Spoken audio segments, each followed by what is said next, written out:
ahí moviendo cosas. Vale, pero bueno, cuando yo me expliqué esas opciones, yo cuando tenga lo otro, pues como materia pública, me dijeron que esta semana que viene, la materia pública cierra la convocatoria, la envía, y cuando la envíe, les envío el currículum y se lo voy a mandar a Víctor, más tarde, la entrevista. Pero hasta que ellos lo cierren, como se publica, hasta que lo cierren no puedo gestionar. Claro, dicen ellos, ahí dicen ellos, claro, este que te he dicho yo, hay dos opciones. Es decir, que yo pueda negociar con la entidad. Tengo un alumno con un perfil y la entidad tal, es una opción. Es una opción pública. Una opción pública, por tema jurídico no puede usar. Y cuando es una realidad, para venir a la comunidad, sí que en cierto modo, pues claro, cuando los perfiles, pues hay una máquina, pero nunca, digamos, nunca se prevarica. ¿Vale? Entonces, sí que, repito, claro, porque por ejemplo la compañera me dijo, no sé, cosas de consultoría, digo, vale, pero una consultora potente, que y ponen, pero bueno, estamos moviendo cosas, no te preocupes, que yo en base a tu perfil, yo esa entidad pregunté, digo, ¿tienes el perfil de alumno? Interesado en lo de coordinación, bueno, bla, bla, en vuestra entidad habría espacio para esto. Y dijeron, en principio, sí. Pero claro, tratan temas, y es, claro, si me dices, el tema lo tratamos, diría, bueno, pues hice la consulta previa y me dijeron, sí. Ahora bien, hay que hacer caso. No te preocupes porque ahora ha empezado todo el trabajo silencioso, pero intenso, en el cual, pues, te digo, estamos, una vez vimos los perfiles vuestros, claro, vamos viendo perfiles vuestros, entidades existentes, entidades que nos llegan nuevas, tal como nos llegan, o que pedimos una cosa y dicen esto no, pero hacemos otro. Pues claro, hay un proceso de triangulación muy potente, pero estamos en el proceso. Entonces, sí que vamos moviendo piezas y cuando hay cosas que se van cerrando,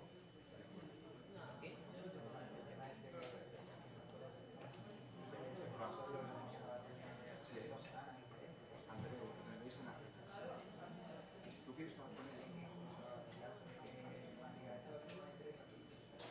puedes acercarte a él. Yo cogí y yo, pero aparte está en Congo. Ahora mismo está de electoral para la Unión Europea. Entonces hablé con el comensal. Mira, tengo este perfil. Hay una persona que digo, oye, hay un problema más con el teléfono. A este perfil, mira, pobre. Bien, tiene facilidad, digo. Tiene facilidad, no es indispensable, pero claro, es un trabajo comparativo. Pero no es indispensable. Porque digo que pero no lo digo como absurdo. ¿Vale? Pero bueno, yo hago siempre lo mismo. Cuando veo algo que me salta a los ojos, como si me das una cosa que digo, esto cuadra con esta alumna o con esta alumna. Porque si cuadra y hay interés, si ya no hay interés, pues entonces ya no, digamos, no hay. Es un sistema en el cual vinculamos lo formal con lo formal. No es una cosa, aunque tenemos la tendencia, queremos analizarlo todo de manera casi cartesiana, porque digan cosas inesperadas. Y claro, que yo a Oxfam me he pedido una cosa, y me dicen esto no, pero tengo esto otro. Y digo, claro, yo te pedí esto por este perfil. Es otra cosa, y claro, entonces ya me gira el eje, ¿no? Que es decir, no es perderla, pero es ver, ¿no? Vale, no haces eso, pero lo haces, me interesa, un máster. Entonces, es constantemente, pero no te preocupes, cuando tendréis en África sí que podría hacer.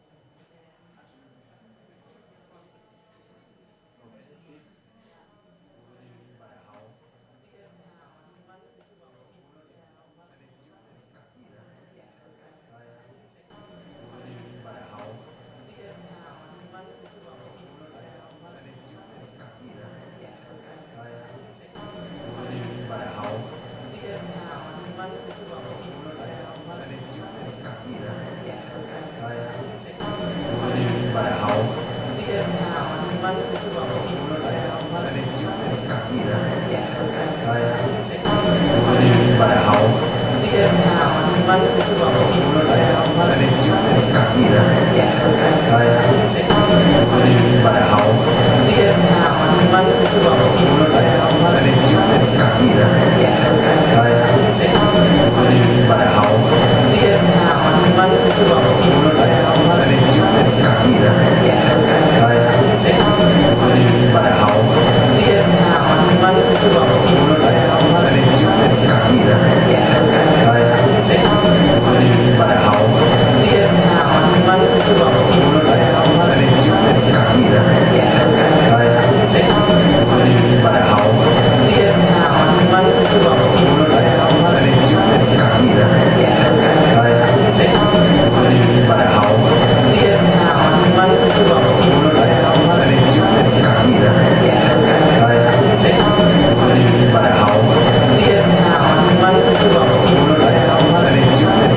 Hello? ¿Sí?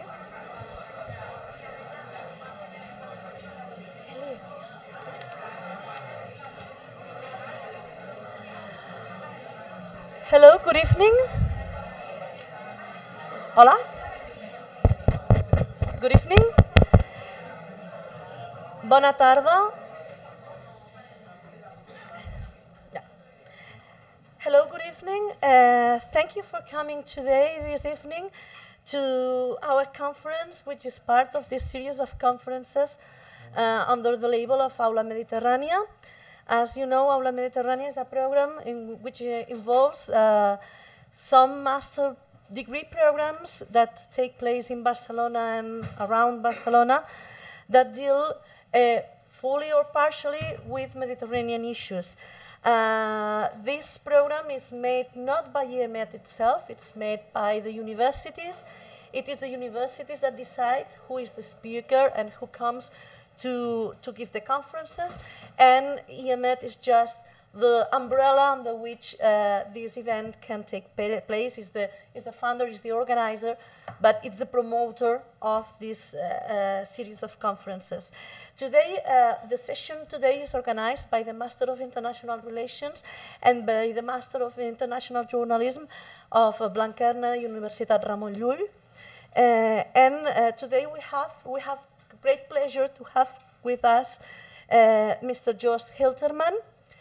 It has been a little bit difficult to make him arrive from Tehran to Barcelona, but alhamdulillah, we managed to have him here today. Joost Hiltermann is the director of the MENA program at the International Crisis Group. Probably you all know very well International Crisis Group for its great reports that we all follow very closely. And previously, he was Crisis Group's chief operating officer. He's an expert on the Middle East, particularly on issues related to security, authoritarianism, democratization, and sectarianism.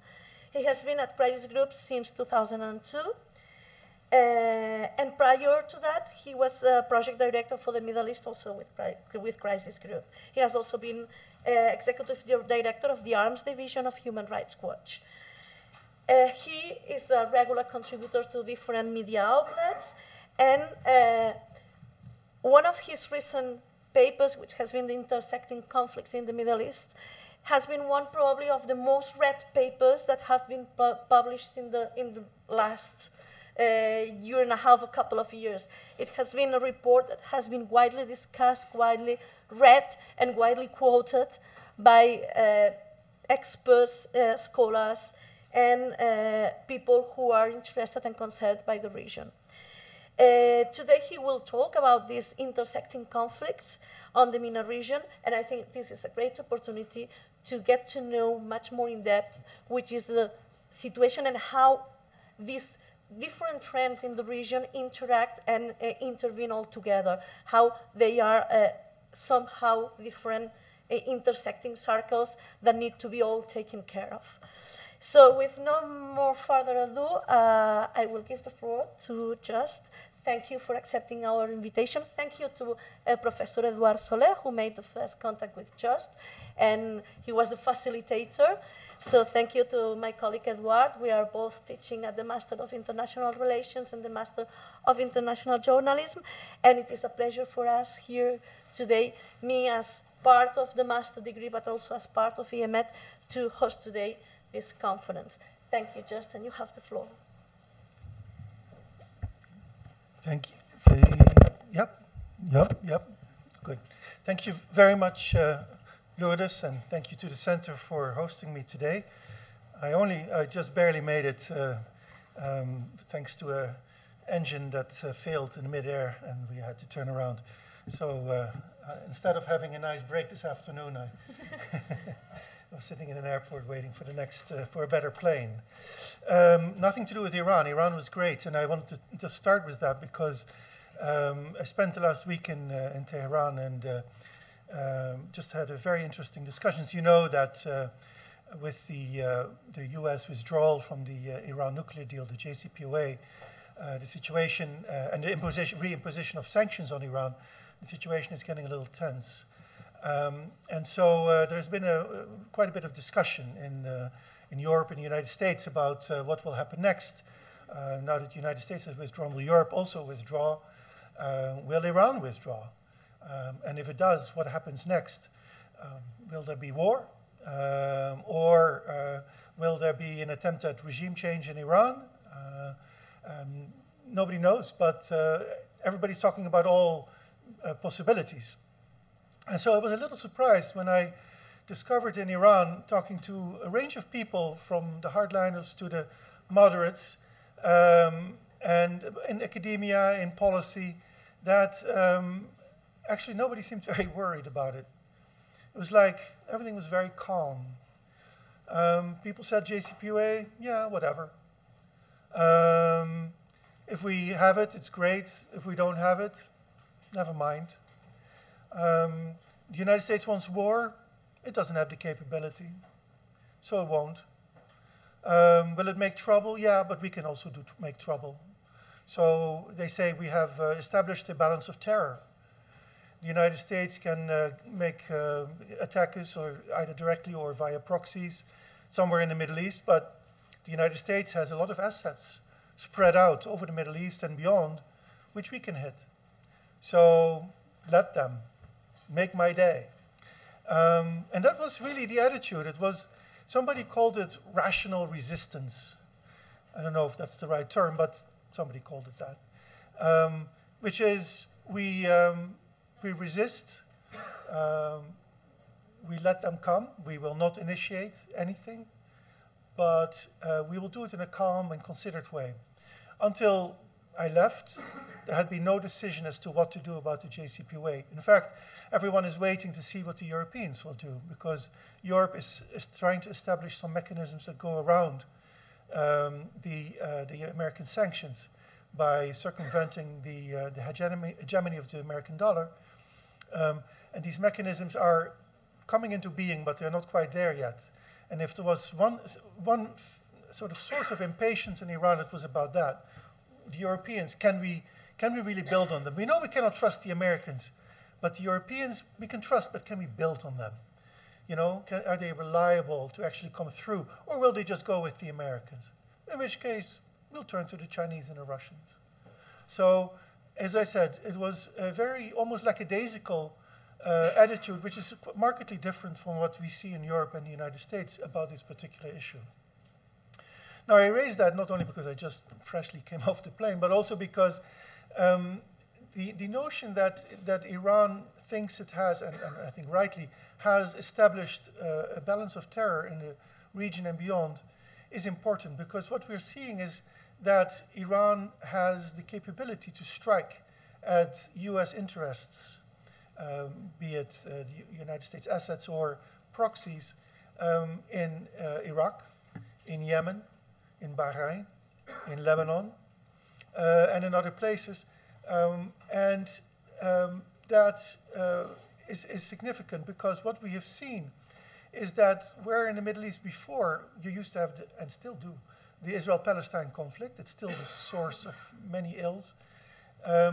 But you also now have a war in Yemen and a war in Syria, and instability in Lebanon and in Iraq still contained, and a basically failed state, if you want to call it that, in Libya, and occasional fighting, just as started again yesterday in Tripoli. And so you see now that the Middle East is ridden with conflict. And so the problem is now that these conflicts started out separately, but have come to intersect. And they are more and more intersecting because these are no longer conflict between local actors, but the regional powers have become involved as well, and in some cases the global powers, Russia and Syria, United States and Syria, of course the United States and Yemen, United States and Iraq was there already since 2003. And so these conflicts have started to bleed into one another.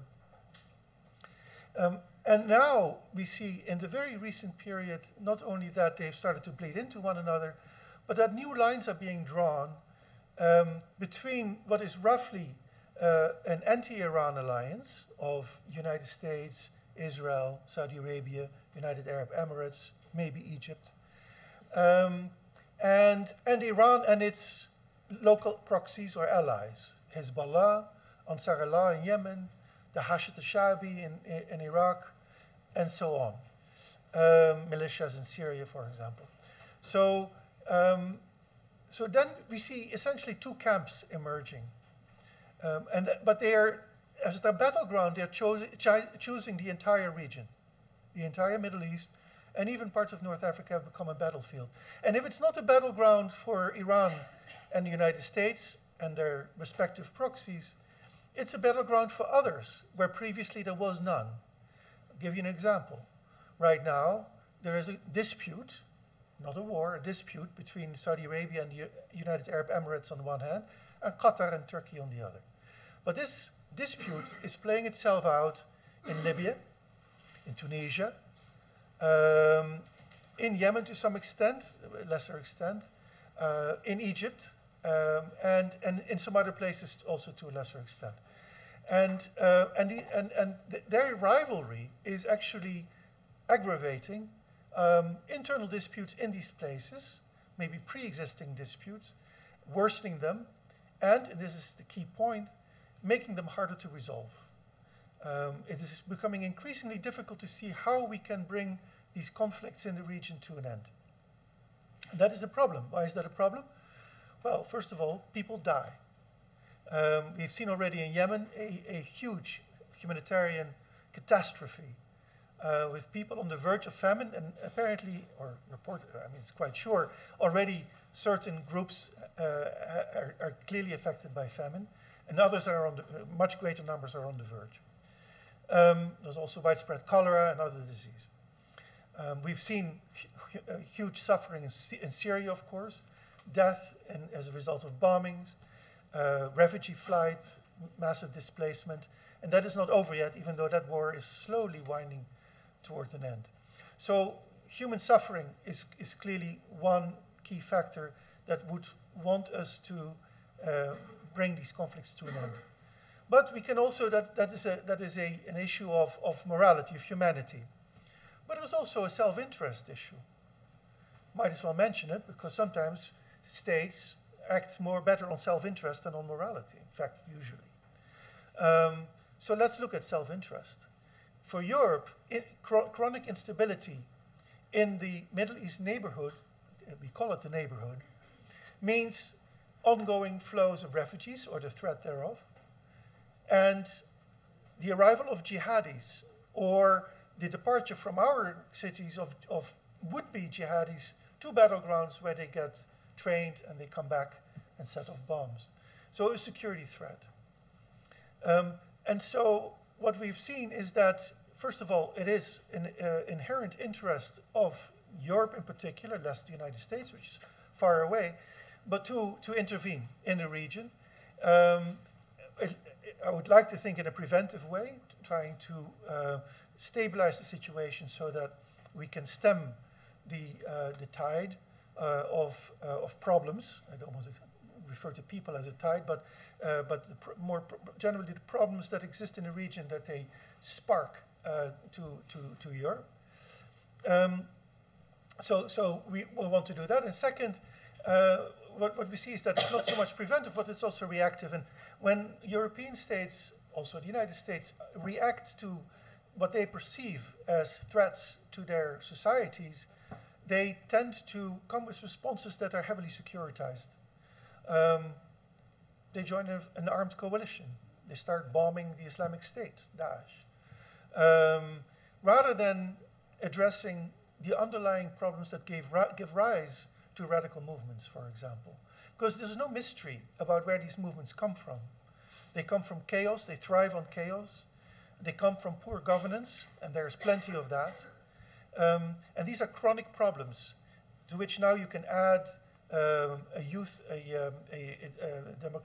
bulge, demographic growth that is so great that the societies cannot keep up in providing jobs and services, and hope, most importantly, and prospects to young people, just as you sitting here have hopes and prospects that you would like to see fulfilled, and you probably have a fairly good chance of seeing fulfilled. But in the region, in the Middle East, North Africa, and beyond, it is increasingly difficult for people to have that same opportunity. And so you see all kinds of reactions to that. Some people join popular movements. Others just were lucky, find a job, but it's a dead-end job. But at least they make some money and they can secure the welfare of their families. Some join violent movements. We've seen this throughout the region as well.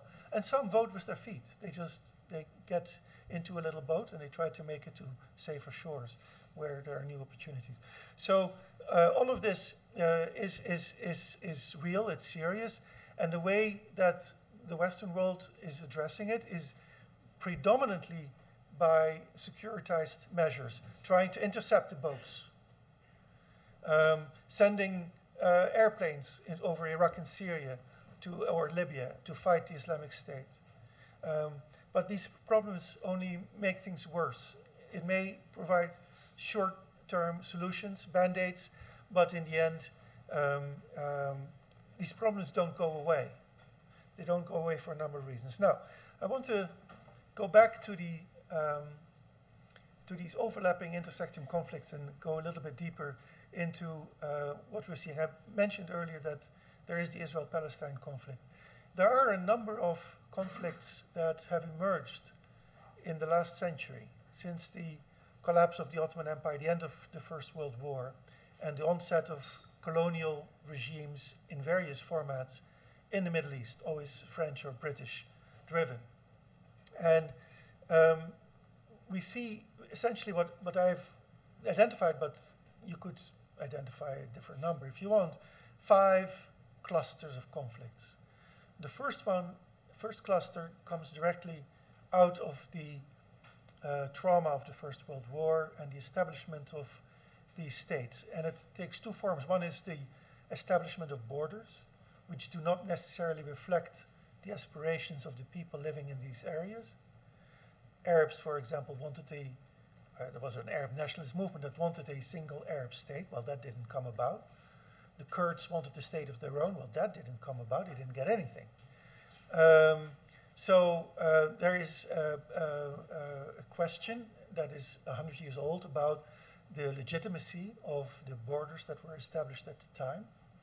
The Kurds have challenged these borders from the get-go until today. And the Islamic State, by trying to resurrect the caliphate that was abolished in 1926 or so by the Turkish leader, the Islamic State has wanted to recreate that caliphate across borders and as an Islamic community, and hence the name Islamic State. And the second trauma, not just the borders, was the orders, was the governing systems that were established in this time. These were colonial systems. They very much reflected colonial imperatives, interests, and thinking. It's very hard. The French set up essentially republics, and the Brits set up monarchies. I mean, that's what they knew. But these were alien entities for the local populations who had lived under the Ottoman Empire in a different administrative structure for centuries. So that origin, that history, was like an earthquake that set off a number of conflicts down the line. And you see a repeated coup d'etat in these states, also in Iran, which of course was not part of the Ottoman Empire, but which was also under the influence of the colonial powers. And you see coup d'etat and revolutions because people could not put up with the governing system that had been put in place. Now, of course, over 100 years, many things have changed, and today the colonial systems do not survive. They have evolved. They have evolved tremendously. But the basic legitimacy problem that was created at the time hasn't been overcome. And in fact, and we'll come to cluster 5 later, but the Arab uprisings of 2011 were essentially the final manifestation of people wanting to reject the problems that were created 100 years earlier. So that's cluster number 1. Now, cluster number 2 Cluster number one, I said, was partly the Arabs that wanted a state of their own. Instead, they ended up in different states. For the Arabs, the experience was one of division, that the Western colonial powers wanted to divide them, to weaken them, to divide them, and to rule them. And so the cluster number two, to them, to the Arabs, if you ask them, is it a continuation of that? How? Well, in 1917, the Balfour Declaration called for the creation of a homeland for the Jews in the territory of Palestine. It took another 30 years before it was established, but in 1948, the creation of the State of Israel, again, was a traumatic event that set off a number of conflicts. And we all know the conflicts that we've seen between Israel and its neighbors, and of course with its own local population, the Palestinians. And these conflicts have had their own cluster. The conflicts of Israel don't involve Libya, for example, or Yemen. At least they used to. And so it's a contained set of conflicts, a discrete set of conflicts. A third cluster was set off by a revolution, the revolution in Iran in 1979. It was essentially a revolution against a repressive regime which was beholden to the West, a secular regime. It was replaced by an Islamic regime that was no longer monarchical but republican, but was just as repressive. And, but it had revolutionary fervor, and it has therefore lasted for a long time, until today.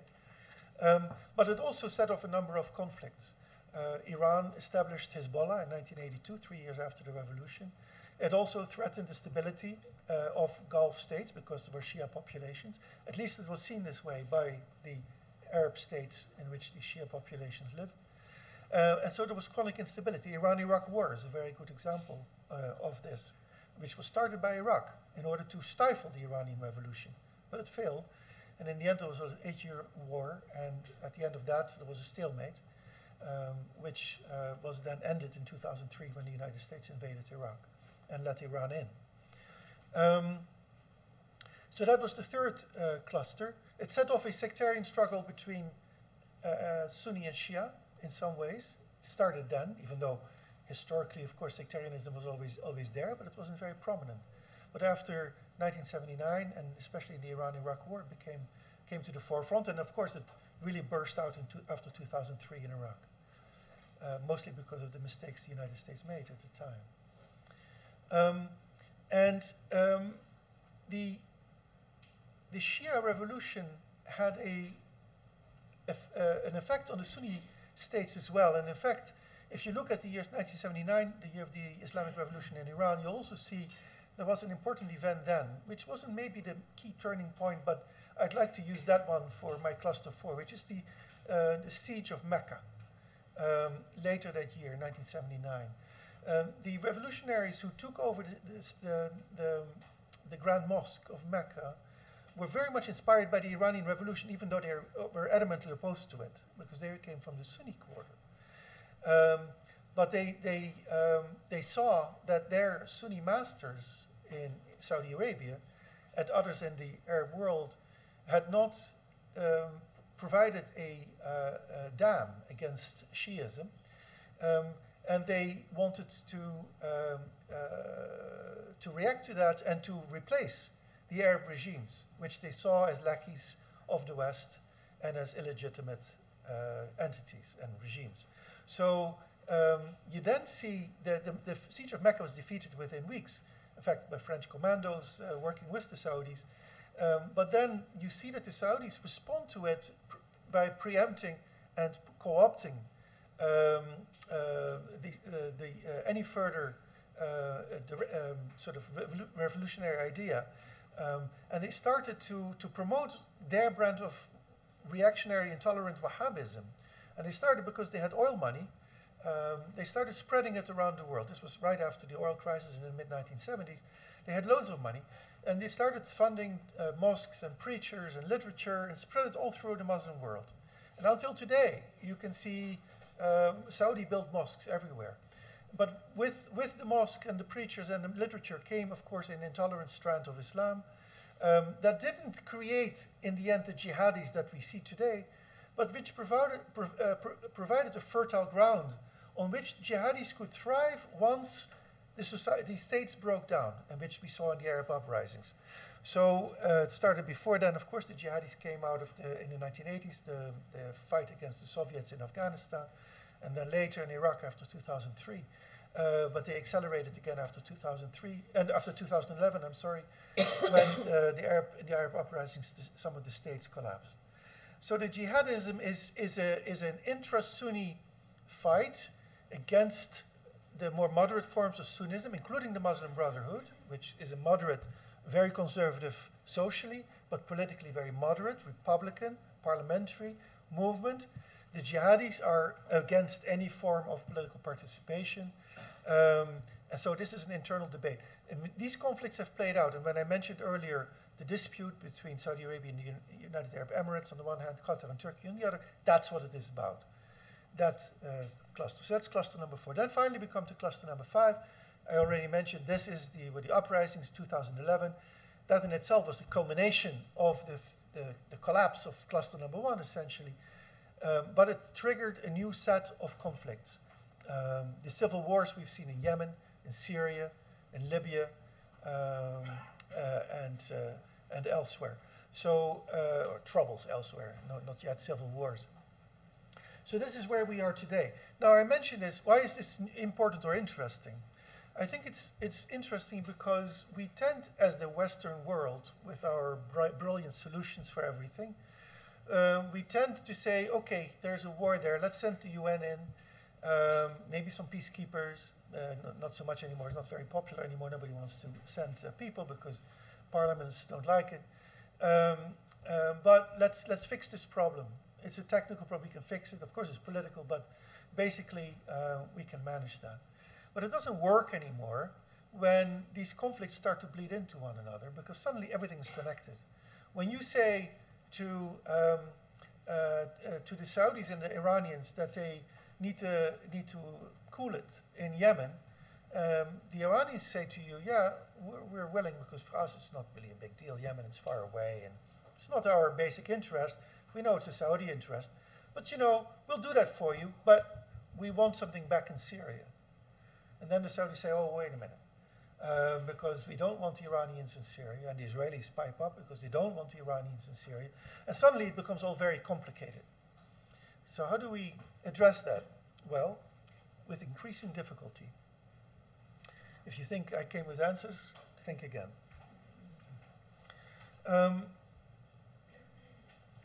So when we address these conflicts, first of all, if we look at the UN efforts, we see that there is a special envoy for Israel-Palestine, there's a special envoy for Syria, there's a special envoy for Iraq, there's a special envoy for Yemen, there's one for Libya, there's even one for Lebanon. That's great. Do they talk to each other? Not that I've noticed. Why not? Well, they're understaffed. They're basically, in most cases, out of their depth, not as persons, I mean, but as missions. There is an awful lot of infighting in the UN missions.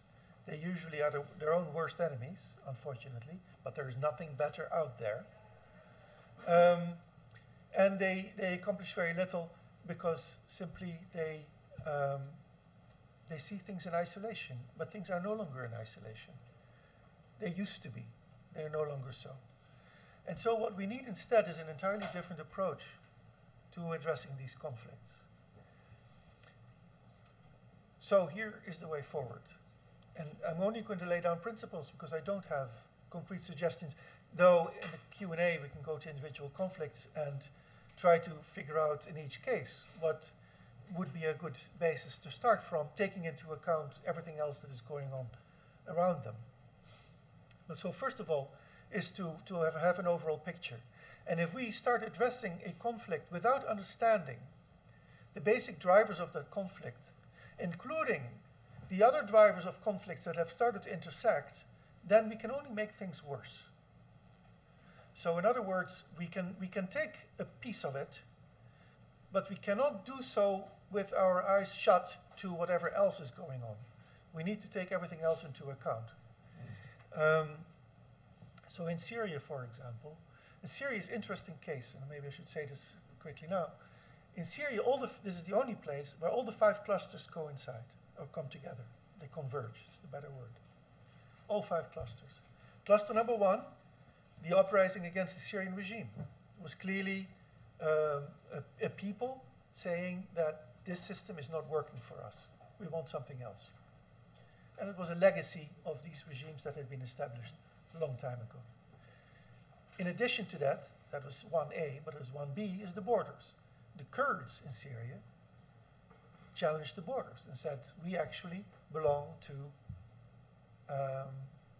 the other Kurds. We were one nation, and we want to erase these borders. We work with the Kurds in Turkey, we work with the Kurds in Iraq, etc., etc. So that's cluster number 1. Cluster number 2 is the Israel-Arab conflict. Well, Israel is heavily involved in Syria. It's a neighboring country. It cannot afford to stay out. Its mortal enemy, Hezbollah, is in Lebanon, has moved into Syria. So Israel also turns towards Syria and becomes involved by bombing Syrian government, Hezbollah, and Iranian assets. The third is Iran. So Iran has also become involved. Why? Well, because Iran has long had an opposition to Israel since 1982. In fact, when it created Hezbollah, or helped create Hezbollah, and it has since then supported Hezbollah and the Syrian regime, which provided security for this supply line that it has had. So when the Syrian regime came under threat, Iran came to the aid of the regime in order to secure its supply line to its ally, Hezbollah. That is true until today.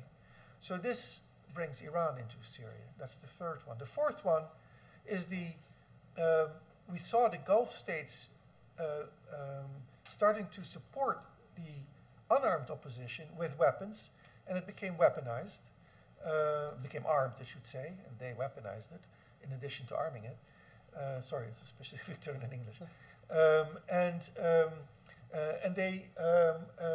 But they were working at cross purposes. The Saudis were supporting one group, the Qataris were supporting another group. The Qataris were mainly supporting the Muslim Brotherhood. So did Turkey. The Saudis were trying to counteract that. And so you get a fragmented opposition. One of the main reasons the opposition in Syria failed to overthrow the regime was because of infighting, which was triggered by fighting between the Gulf states, or a dispute between the Gulf states. But the failure and the arming of these groups then led to a further radicalization in the brutality of war, and gave rise to Al-Qaeda in Syria and to the Islamic State. So that's the fourth cluster. And then the fifth one is the actual civil war and how it has started to metastasize throughout the region, dragging Iraq in for a while when the Islamic State jumped from Syria back into Iraq, because originally it was an Iraqi group. And of course, the fight between Turkey and the Turkish Kurds, or the Syrian branch of the PKK in Syria, across border, and Israeli-Iranian tussles in Syria. So we have all of these conflicts intersecting in Syria. How do you tackle those? If you take one issue, say, okay, I want to really bring down tensions between Israel and Iran because I'm really worried that that could lead to a greater war because the United States stands behind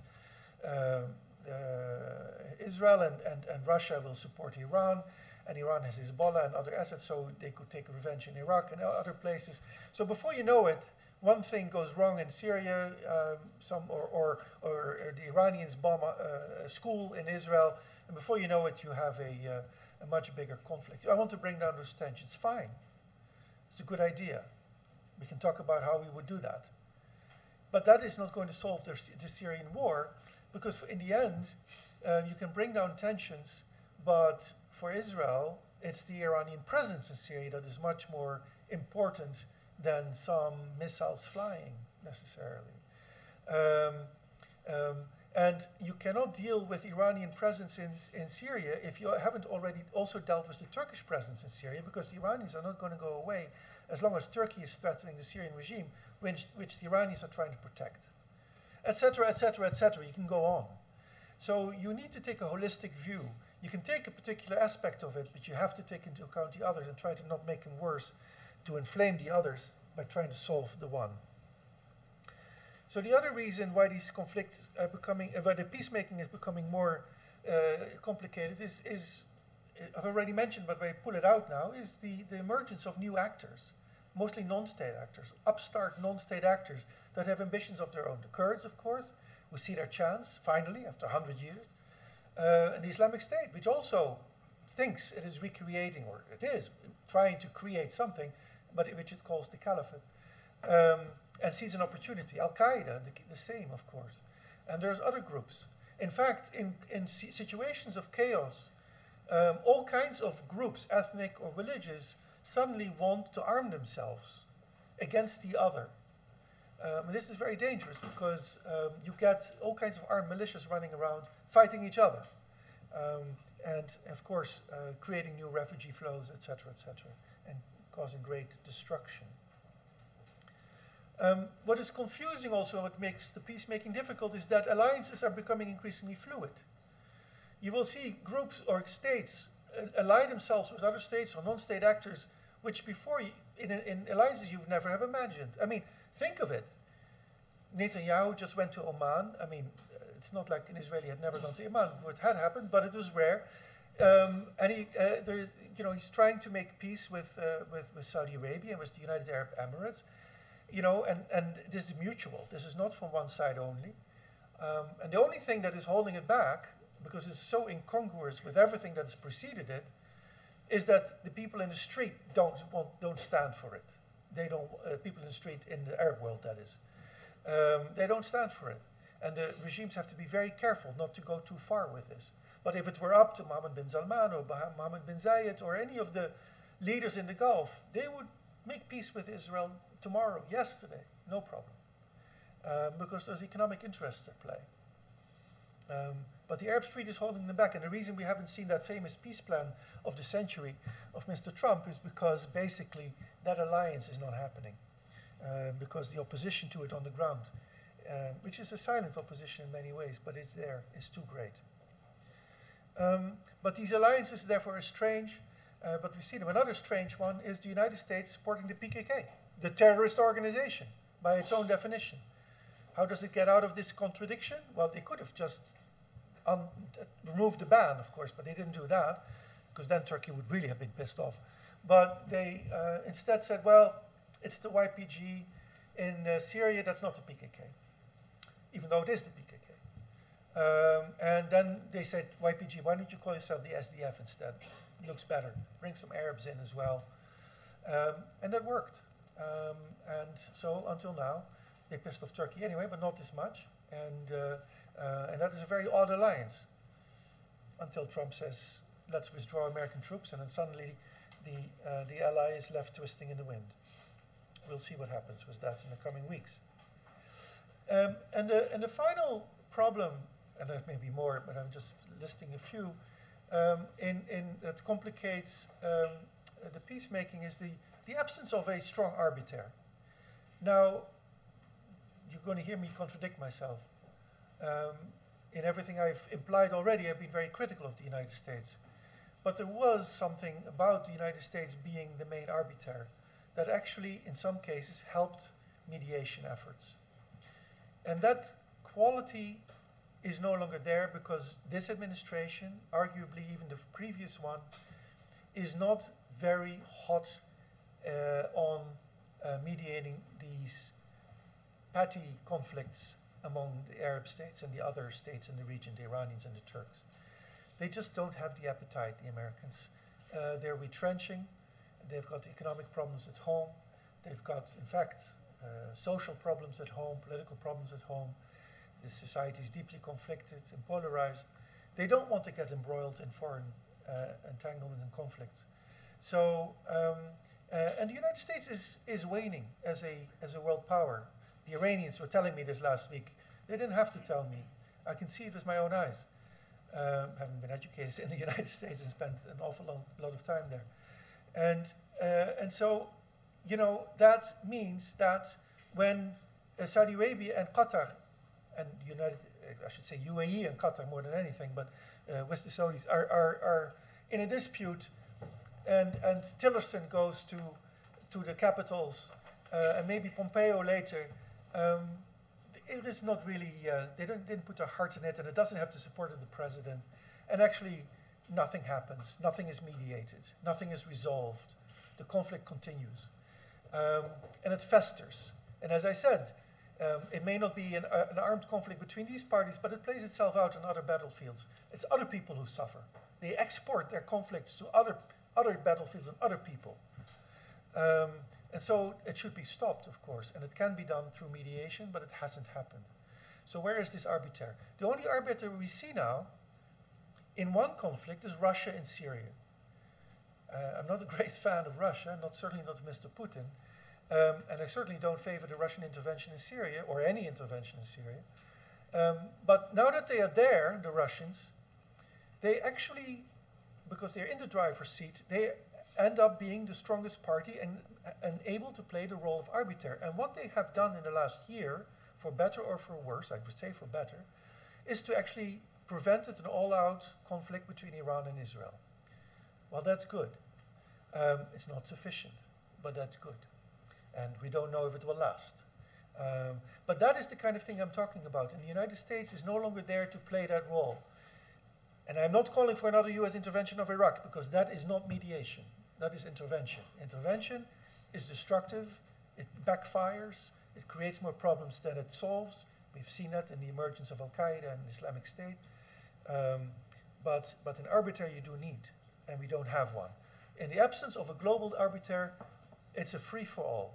The regional states are competing with one another and trying to establish dominance. The Arab states see Iran as emerging as a hegemonic power. Iran says, we're not a hegemonic power. We have no hegemonic ambitions whatsoever. We're just stepping into vacuums that you created. You collapsed, we didn't. They got a point. But it is seen as aggressive. It certainly has given them a lot of extra reach. In the meantime, and I want to raise this issue because I'm starting to work on it more, other people are working on this very hard, but moving away from sort of the hot conflicts, we also have the deeper problems of the region. In some ways, problems that have given rise to some of the hot conflicts already or will be in the future. We're talking about resource restraints, water most importantly, but also the oil, and for better or for worse, again, because oil is a curse in many ways, but it has also provided, given the region a way to finance itself for a long time. But oil is running out here and there. In Yemen, it's run out. Water, of course, has run out in Yemen as well, or is running out. In Algeria, oil is running out, still has gas. And other places, it is also a problem. And with scarce resources, the fight becomes more intense. One of the issues in northeast Syria right now with the US withdrawal is what happens to the only oil fields that Syria has, which are all in the northeast. It's not a lot of oil, but it's the only oil. So obviously, it's strategic.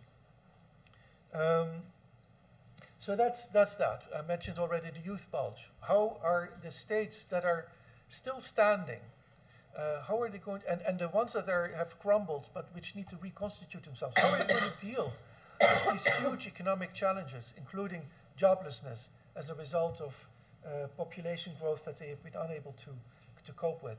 And what about climate change? Already we see droughts in Iran this year. I was told that actually it's above average rain this year, but last year was a drought. In Iraq, the same. You get dust storms as a result. Agriculture is a mess as a result. I say mess because I don't know the actual term for it, but anyway, it's not in good shape. And we see this across the region, in North Africa and elsewhere. So because water sources are drying up as the planet's climate changes. Okay, finally.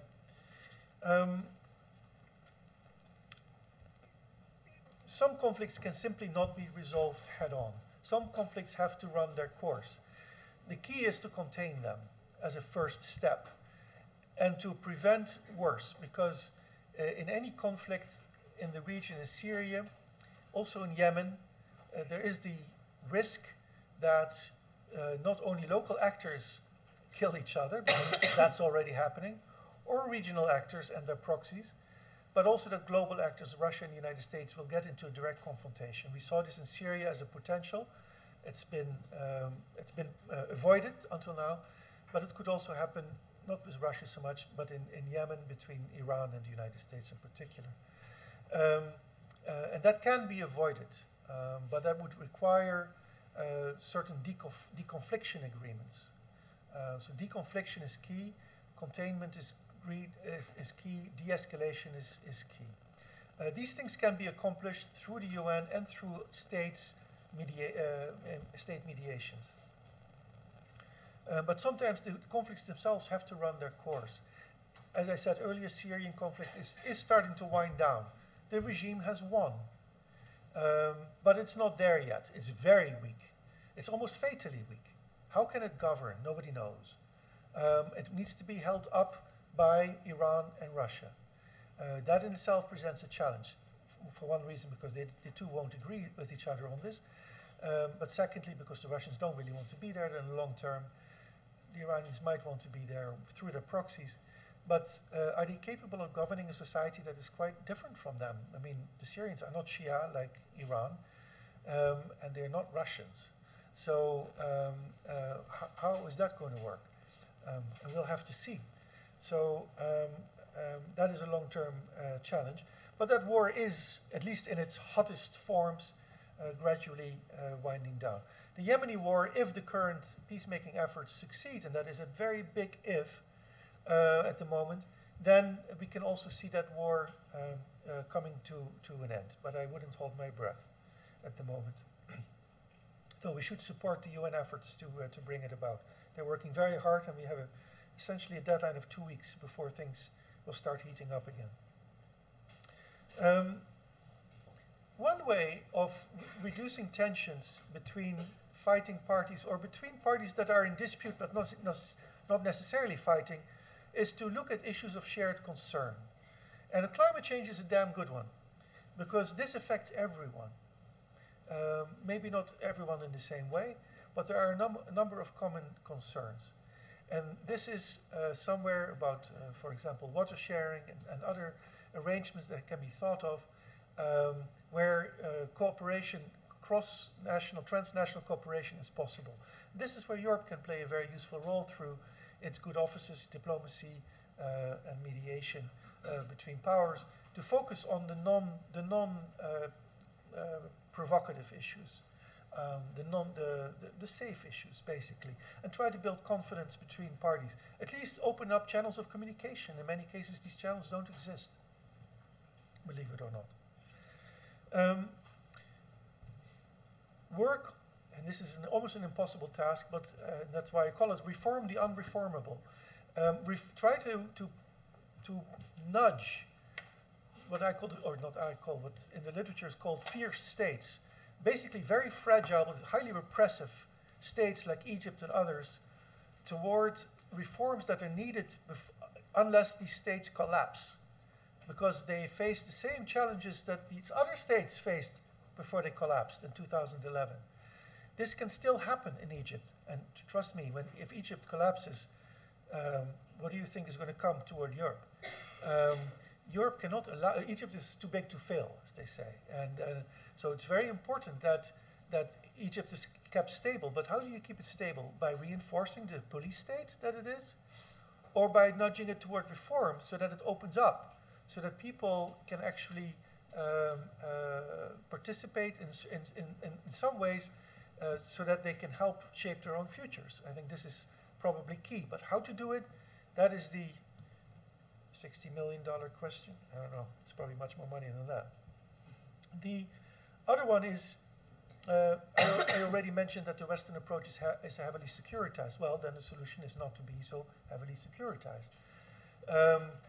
Try to engage in preventive diplomacy, be there early on, open up channels of communication between local actors that are in conflict, help states do that, encourage them to do it, provide them with the means to do that. That is money well spent. But try to sell that to parliaments in Europe, because they see one bomb go off and they say, fix that. But they don't say fix that by spending money whose effect you don't see except in the long term.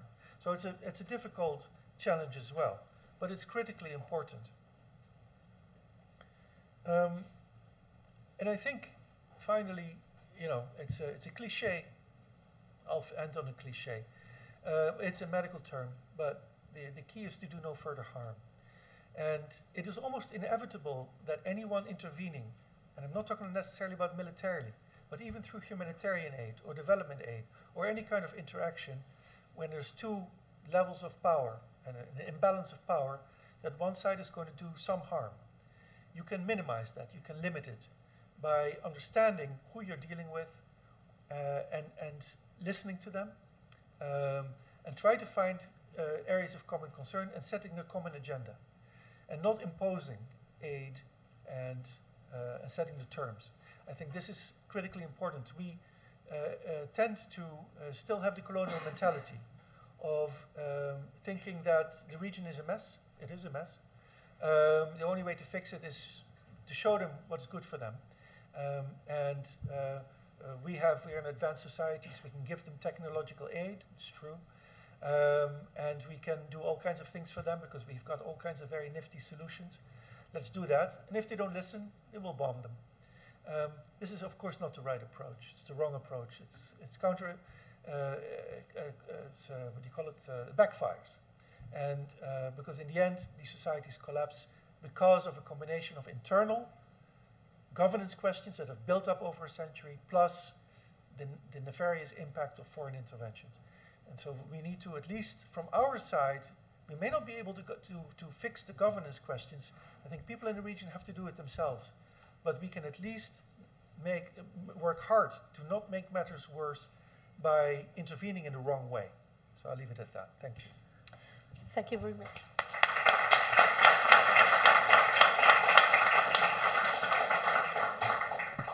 Thank you, Joost. I think it was a clear, very clear exposition, but at the same time very rich. I think there's plenty of things to discuss. So now what I would like you to take the floor and hear your questions, comments, doubts. Confusion, yeah. I think there's over al darrere Ada.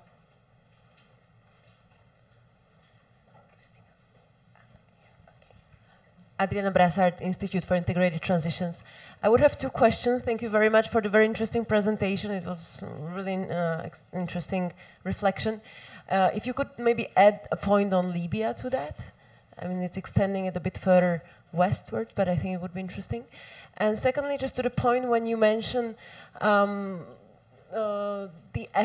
let's say, promoting activities that are building on common interests. In these terms, I mean, the Union for the Mediterranean, that's actually something that they are trying to do.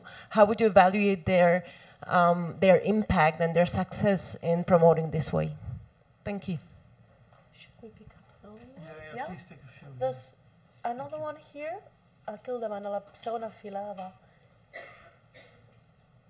Aquí, primero aquí. Thank you very much for the presentation, and it was really analytical and rich.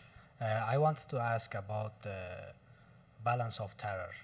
You mentioned about Iranians' established balance of terror. Can you a bit open up? And there was another one back there.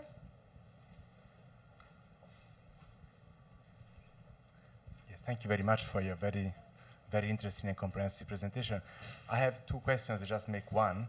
One, you mentioned, well, you touched upon that the demographic issue and a new generation that is quite large and has access to internet, mobile phone, and therefore can be less hierarchical or hierarchized than the previous one. But there's also another kind of cleavage I would be interested in, that is the ethnic one. You have the Arabs, you have the Berbers, you have the Bedouins, you have the Kurdish, and you have even different land use and, how do you say, livelihood systems. You have nomadic people and agriculture people and urban people. I think these are also part of the picture, just to make it a little bit more complicated. Thanks. Thank you. ¿Algo más? Sí, aquí. Hello, thank you for coming tonight. My question is on what you were talking about, the Gulf states financing actors during the inception of the Syrian civil war. Now that Assad is here to stay, we are seeing Arab states going through a phase of rapprochement with the Assad regime. And you can see this through the reopening of the consulates, reopening diplomatic channels of communication, etc.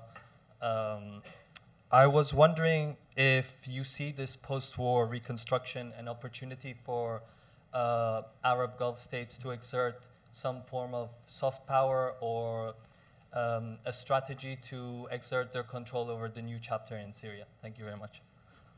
And Adal Eduardo. Yes, you mentioned. Only an easy question. Yeah, that's I think it's an easy one.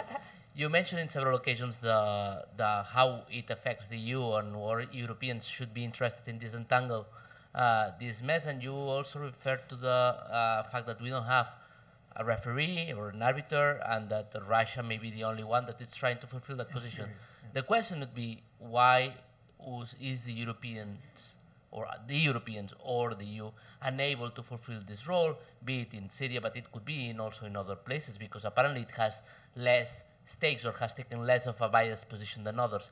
You think it's a matter of lack of power, it's toothless, or you think that it's an issue of acceptability, that everyone is also blaming the EU for all the things that it did wrongly in the past, so that also it's not perceived as a credible actor?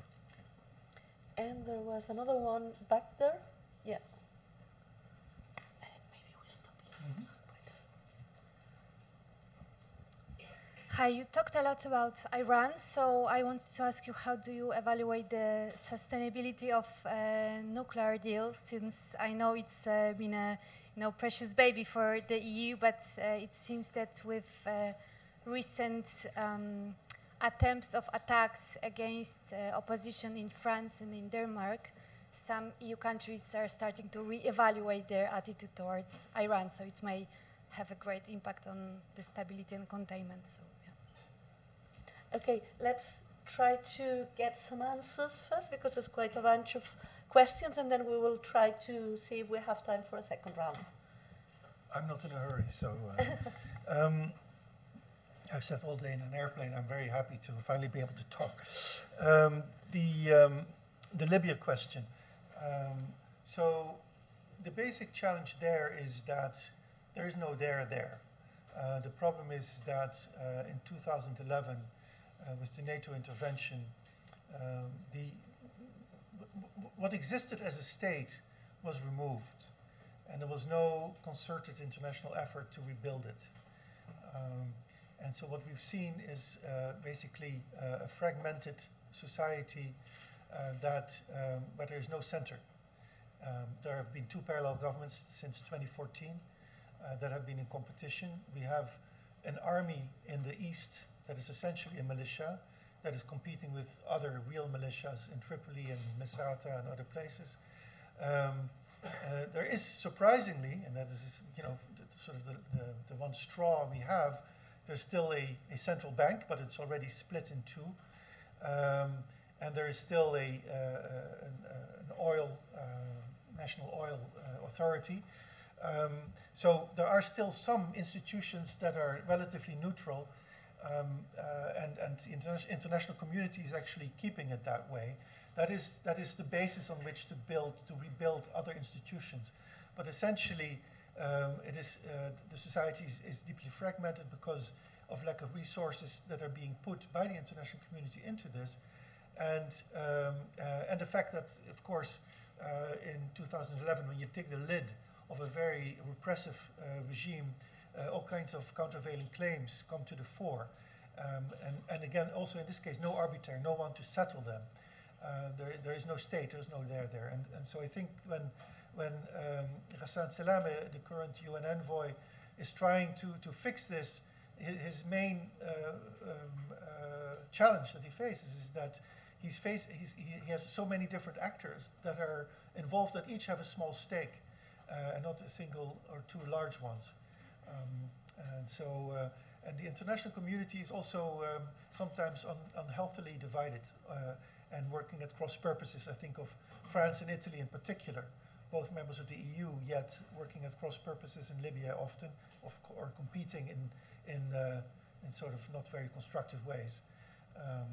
So that's Libya. I mean, we can go into a lot of detail, but you mentioned the Union of the Mediterranean. I'm not a very good person to ask about, to give an assessment of that. You know, before the uprisings, it was functioning in a way,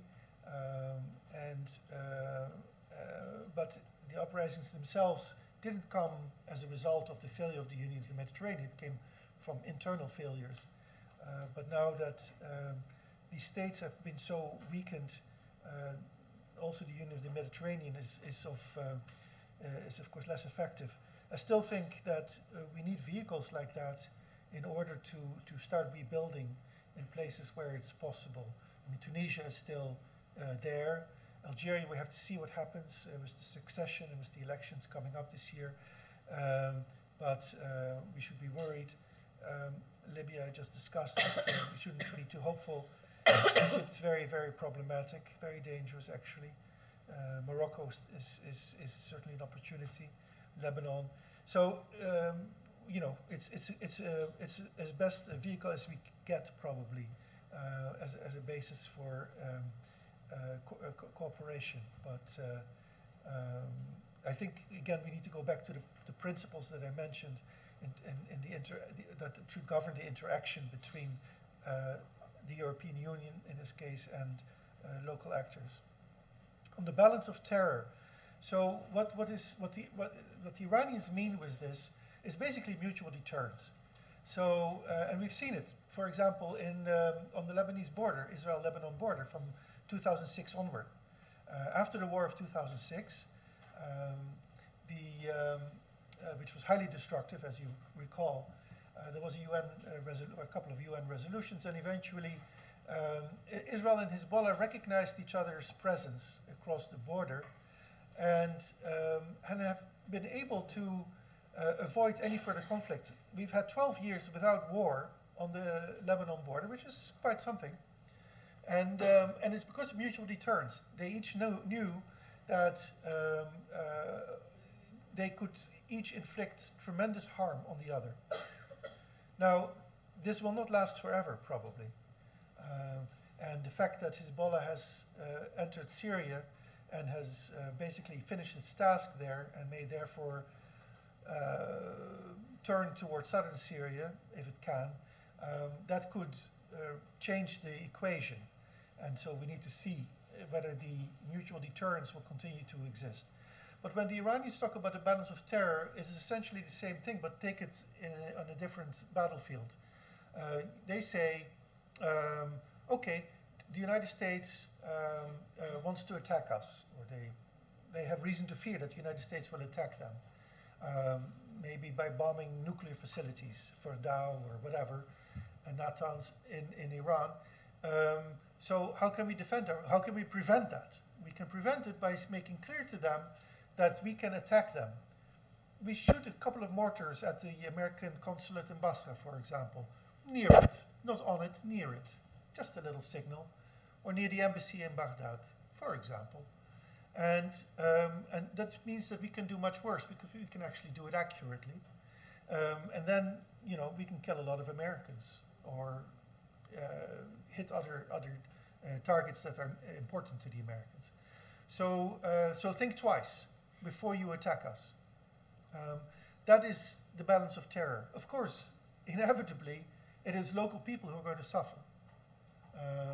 That's how these wars are fought. You mentioned other cleavages. There are plenty of cleavages, and we should mention all of them. There's ethnic, there's confessional, there's tribal, there's rural versus urban. But when I mentioned the youth bulge, I was really talking about the fact that most societies in the Middle East have urbanized, and the population is in the urban centers. Tribes are relatively unimportant. In some places, a little bit more important than in other places. But in most cases, they're notional. In some cases, they've been resurrected artificially. tribes are not the real issue in the region. Ethnic, confessional, there are cleavages, but these are not necessarily conflictual. People will fight when these cleavages are politicized for political goals. As we saw, for example, in Iraq after 2003, when suddenly, I remember going to Iraq in 2003 and 2004, and nobody in Baghdad or outside talked about being Sunni or Shia. Those words were not used. It's hard to believe now. They were not used. And then suddenly I started picking it up, and I said, why are they using it? And then we saw things moving towards a sectarian war. And I was telling Iraqis, we were meeting with them in Jordan, other places, what's going on? And they said, no, we are Iraqis. We don't talk, we don't use these terms. A year later, 2 years later, everybody was using these terms. They suddenly learned. And because suddenly these terms had become politicized, and then the fighting started. So cleavages exist everywhere in all societies, but it doesn't mean you have conflict. And it's very important to prevent people, populists, for example, from exploiting these cleavages for their own cynical political ends and starting conflicts that way for their own political aggrandizement. Syria, the Arab rapprochement, and what might happen with reconstruction. So, no, the Arab states have, depends on the Arab states, but I mentioned some Arab states that were actively supporting rebels in Syria, but the United Arab Emirates, for example, was never really involved in the Syrian war, and has basically supported Bashar al-Assad from the beginning. They were very close to the Russian position. Egypt was never really far from Bashar al-Assad, Sisi realizing that they're basically two pods in a, what do you say, two peas in a pod. There's two of a kind. They're both brutal dictators.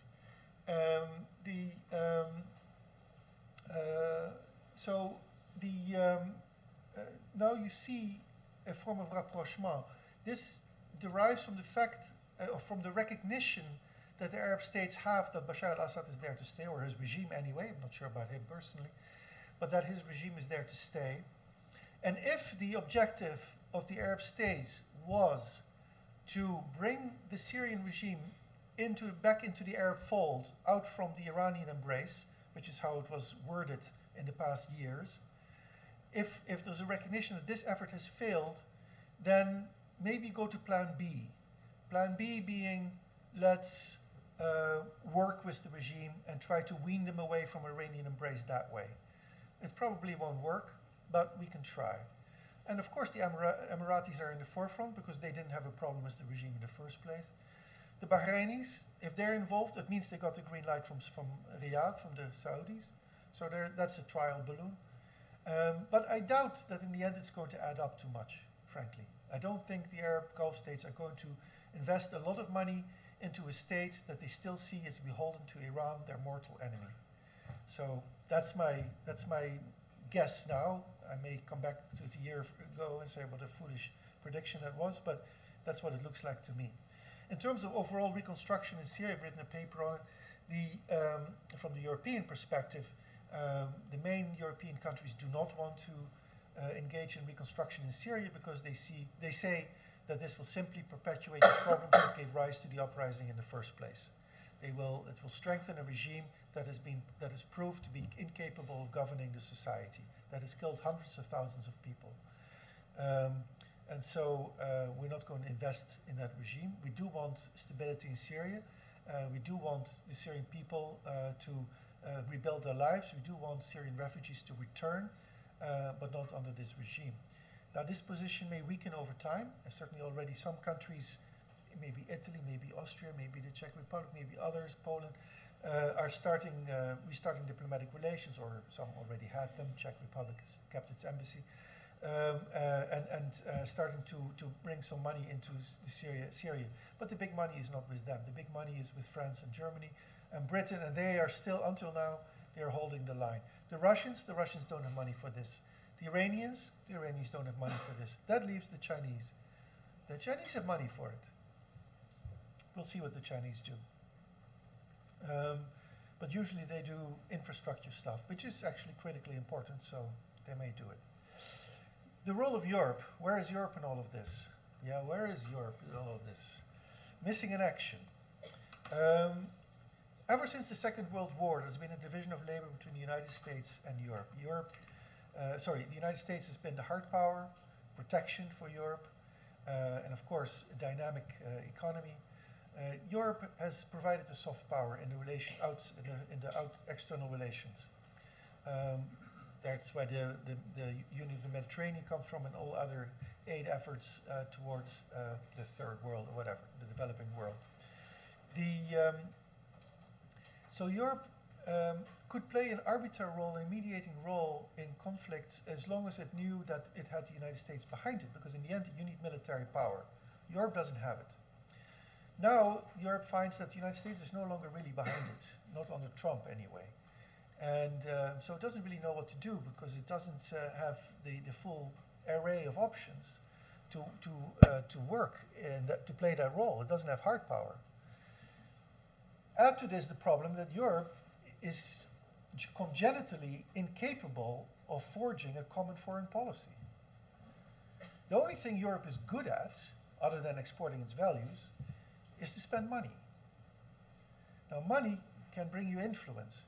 I would argue that Europe doesn't do enough to make its money stick.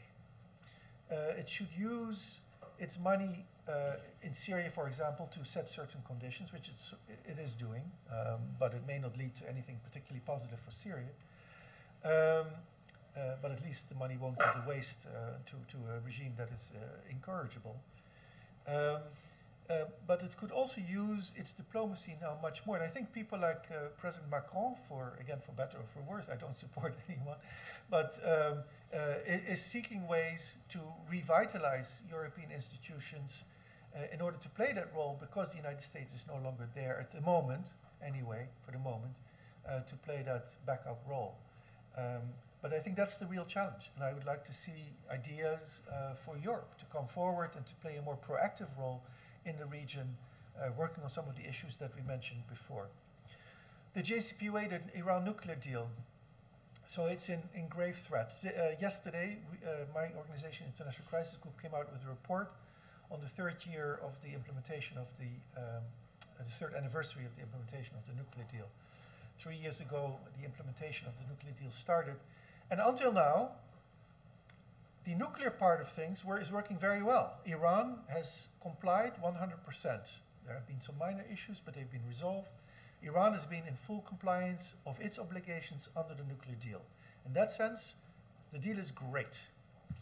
The problem is that even under Obama, who lifted the sanctions, Iran did not receive the economic benefits to which it felt itself entitled, and to which the deal entitled it to, theoretically anyway. But practically it didn't happen, because businesses were suspicious of the longevity of the deal, given American elections, et cetera, et cetera. Of course, then the Trump administration came into power against the nuclear deal, so businesses did not want to make the leap into the Iranian economy. So Iran never saw the economic benefits from the nuclear deal until this very day. And then, of course, Trump reimposed sanctions, and now the situation is much worse. I have to say, though, again, going to Iran and Tehran, you don't see anything that is different from what I saw a year ago, or 10 years ago, or 20 years, 18. First time was 18 years ago. So it still looks the same in many ways. So the sanctions are not visible, but it's visible in people's pocketbooks, because the rial has devalued tremendously, of course. So people have a harder time making ends meet, but it's not yet, it has longer term impact. But that means that people are responding.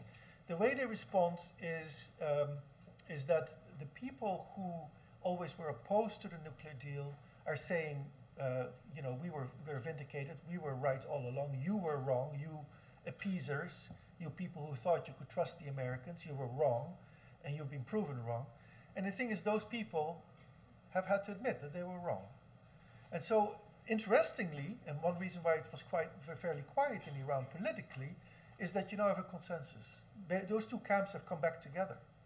They basically realize that you cannot trust the United States, and so there must be other ways of dealing with this. But also, interestingly, they're both quite fine with keeping the JCPOA for now. You want to have a follow-up? I just may add, because I was asking, especially in the light of a conference which will be held in Warsaw in February.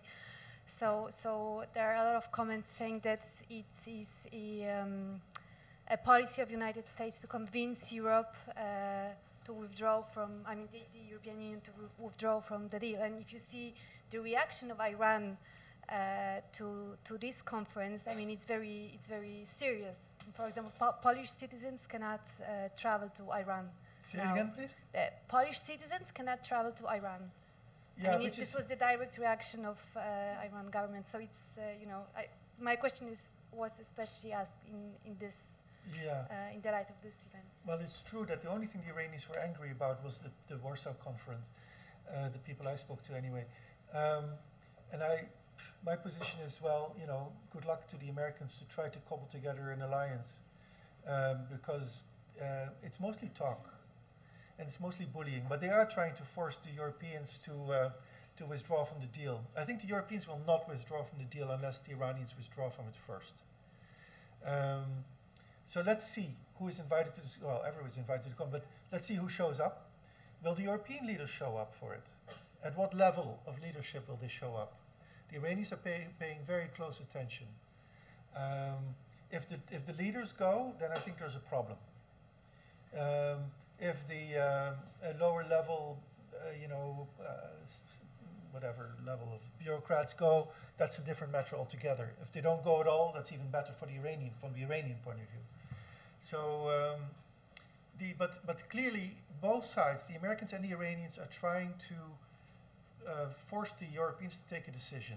The Iranians want to force the Europeans to break from the United States. That's not going to happen.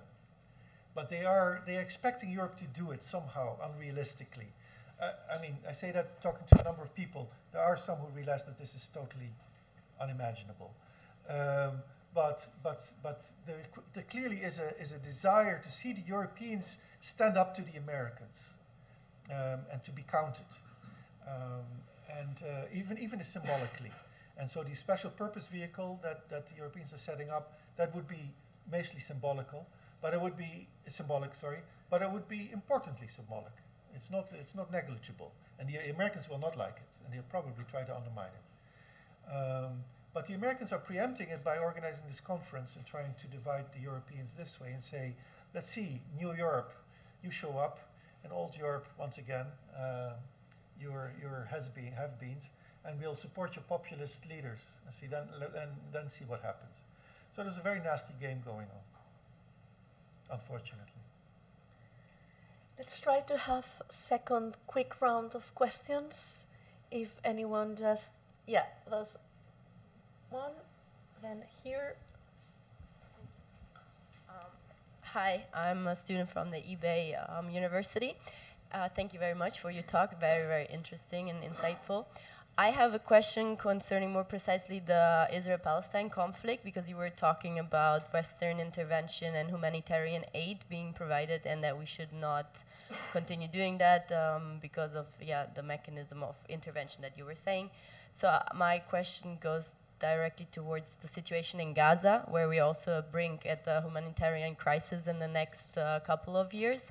And I would like to know from you what you think is the position of Europe, or in general in the sense of intervening or interventing, because Israel does not seem to be interested in resolving that issue there very soon. So what's the international community supposed to do in that sense? Thank you very much. Thank you. Akiava.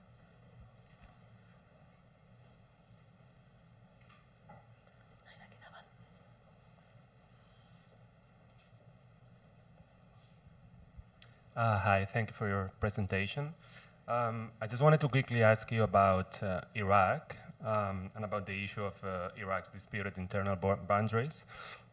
It seems now that we have new upcoming governments, or new government in Baghdad and new upcoming government in Erbil, and also a new SRSG for the country, that it might be a good time, a good situation to start a new mediation effort on this issue.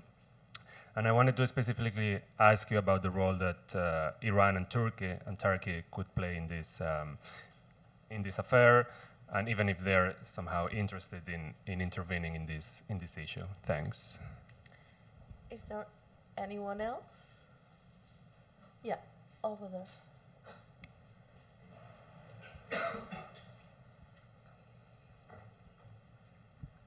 Hi, I'm also a student from eBay, so thank you for your presentation. My question pertains to what you said about containment and de-escalation. You mentioned that the UN and state institutions are key, but could you clarify what role you think the UN should play?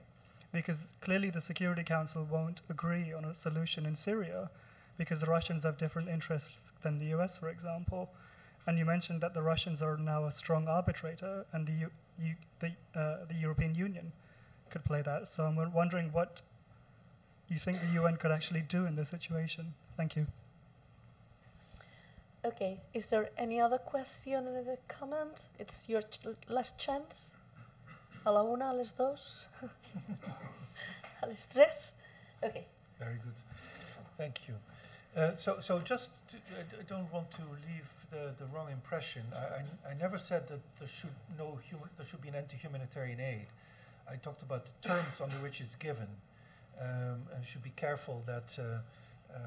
No, to the contrary, I think humanitarian aid is usually the safest to give, and I certainly would in Syria, for example, it's very important that it continue, and in Gaza as well. But there's also a flip side, and we have to be careful with that, because in the case of Gaza, for example, you could easily argue that humanitarian aid is financing the occupation, and the occupation is the source of the problem. So it's prolonging the life of the occupation, and that is directly counter to what actually ought to happen, which is to bring the conflict to an end and the occupation to an end. So so I think that requires a longer discussion. But first of all, there are steps that could be taken, which, by the way, are supported by important sectors of Israeli security apparatus. Which would provide real escape valves for the Gazans in terms of having their own port, for example, and an ability to go in and out and not be in an open-air prison. So so there are many things that can be done, but I think that whenever there's the lack of political will to fix a problem, then the sort of the default is to throw humanitarian aid at it. That's wrong. In that case, I'm opposed to humanitarian aid. But in many cases, natural disasters, even war, human-made disasters, humanitarian aid is critical to keep populations alive and in place until better times come along. But it does create a dependency, and so it needs. It's a very nuanced issue. I don't want to go in it too far. But it's clear that in terms of the overall conflict, Israel-Palestine, the effort should be to bring it to an end. But at the moment, the prospects are very dim, I would say, and I don't have any solutions. You asked me about Iraq and the disputed internal boundaries. That happens to be my specialization, so I could talk for hours on this, and I'm not going to do that. However, but I can point you to a report that we put out a couple of weeks ago on this very issue. It's on our website. The issue of the disputed territories is basically areas between Kurdish Iraq and Arab Iraq that are claimed by the Kurds as being part of Kurdistan. And they have almost invariably a mixed population, and almost invariably they happen to be rich in oil and gas, which makes them very valuable. The conflict has, dispute is of long standing. It started in the 1960s and has peaked at certain times in the history of Iraq, and it peaked again last year. Last year, now 2017 in October, when Iraqi forces took the disputed territory from Kurdish forces, which had taken it in 2014 when the Islamic State showed up. So there is now a chance for mediation. There's definitely a need for it. There's also a chance for it. Why? Because actually Turkey and Iran don't oppose it. They don't oppose it because they were behind the Iraqi action in 2017 to allow Iraqi forces to go back into the disputed territories. And that means that there is an international consensus about keeping Iraq together. And that means you need to affect talks between Erbil and Baghdad. So there is a consensus now. Maybe it's not very, the Kurds are not very happy. Maybe Baghdad is not particularly eager. But the international consensus is there. And that's the best opportunity we've had in a long time. But read the report if you're interested in this subject, and there's a lot more detail there. Finally, on the UN role, well, you know, there's different UNs. There's the UN Security Council, there's the UN Secretary General, there's many UN agencies. They all do their jobs differently, but the UN Security Council is in big trouble because of the deadlock that we saw in Syria, less so on Yemen, less so on Libya. So there are still some opportunities here and there, but on Syria it has proven to be a disaster, of course, there's no question. On Israel-Palestine it's a disaster too, just as Russia exercises its veto on Syria, so the United States exercises it on Israel-Palestine. And so then you have to look for other means of bringing the UN in. Now the Secretary General has certain possibilities, short of a Security Council resolution, to send missions and to perform certain activities. They can be very helpful, even if limited. So, and even in Syria, we've had a UN envoy who has been mandated to do certain things. And the fact that Syria has gone the way it has is not only due to deadlock at the United Nations Security Council level. It's also because the United States, in the end, was not particularly interested in standing up for the rebels for its own interest, for its own reasons. Sorry. Whereas for Iran and Russia, it was critical. So there was an imbalance of interest from the beginning in that conflict. So I would leave it at that. But the UN is a deeply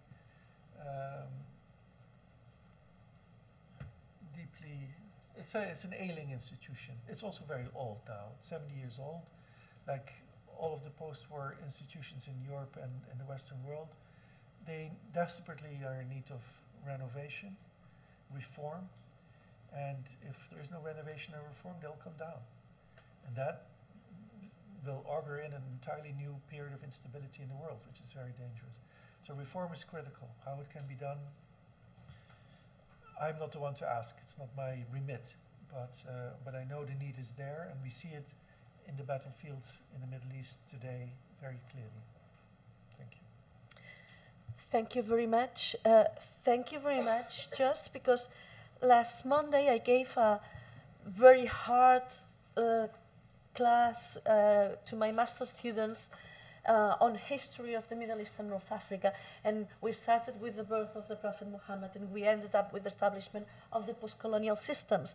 And I was like crazy saying, no, but do not give up on me, because it is very necessary. So I'm very happy and I'm very grateful, because today you reminded that historical blindness is really harmful, and that we need to take into account this historical background in order to understand the region. I think it's very interesting to remind and to keep in mind that we have to have this very holistic look on the whole region, otherwise we will be unable to deal with the challenges that we are facing in the region. And I also think it's very interesting that despite the fact that the easy thing to say is, okay, the region is a mess, just give it up, I think that you really managed to give the message that there is not only the need, but there's something that can be done, and that Europe still, despite the fact that it's very complicated, still has a role to play. And I think that this is very interesting, because as citizens, it is us that we need to ask and to require Europe to react and to act and do something positive in the region. So I think that at the end, despite the fact that this is a very complicated issue, at the end there's a positive note that something can be done. And it's not an easy solution, there is no magic recipes. But at the end, something can be done in order to improve the situation of our neighbors in the Middle East and North Africa. So thank you very much. I hope this is not the last time you sit in this room and you come to visit us. From now on, IEMed, but also Barcelona is your home. So we will be very happy, and I hope next time you don't have such a troubling trip from Tehran to Barcelona. I hope you have a more simple trip. And thank you very much to all of you for attending and for your interesting questions. We can meet again next week with another conference and getting more insights on the Mediterranean region. Thank you very much and have a nice weekend.